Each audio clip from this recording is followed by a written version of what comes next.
Hey guys, it's PhoneArena. We're doing our hands-on look at the Motorola CLIQ 2, which is going to give you some of our initial impressions.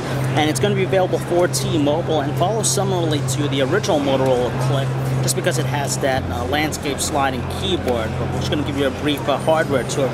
So quickly, some of the specs include a 1 GHz processor, that's a 5 megapixel autofocus camera, HSDPA 10.1 megabits per second. Pretty decent specs, more of a mid-range than anything else. The first thing you see, obviously, is the display.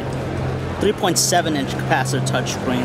It has the same resolution as what you find on the Droid devices, the 480 by 854 pixels. So it has a lot of pixels per square inch. So it has a nice pixel density. And what that does is, of course, it offers pretty good clarity.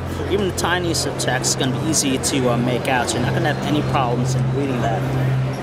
Overall, the construction feels somewhat decent. Again, it's more of a mid-range device.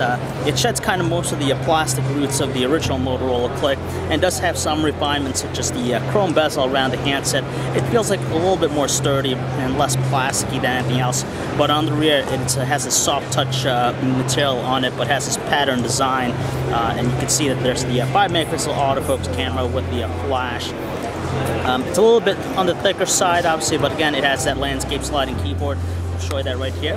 The unique thing about it is the fact that it has a very unique looking layout. It has that honeycomb pattern to it, so it gives you a really good distinction. So you're not going to have any problems as far as typing out. It is kind of a little bit raised from the surface, so you kind of get a really good feel for the buttons. But when you press down on them, it's a little bit more on the stiffer side. So, but hopefully, you know, eventually using it, you'll probably get a little bit better response. Just you have to break it in, I suppose.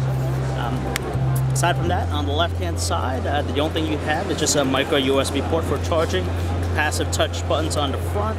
On the right-hand side, a dedicated shutter key. Yeah, probably a latch it to remove the battery cover. Volume rocker, it's pretty decent size. You can make it out.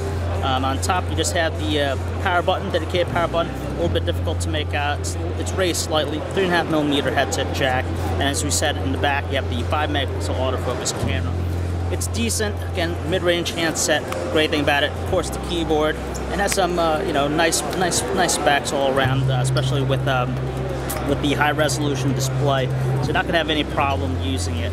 So if you want to read more about the Motorola CLIQ 2, you can check out our hands-on text at PhoneArena.com.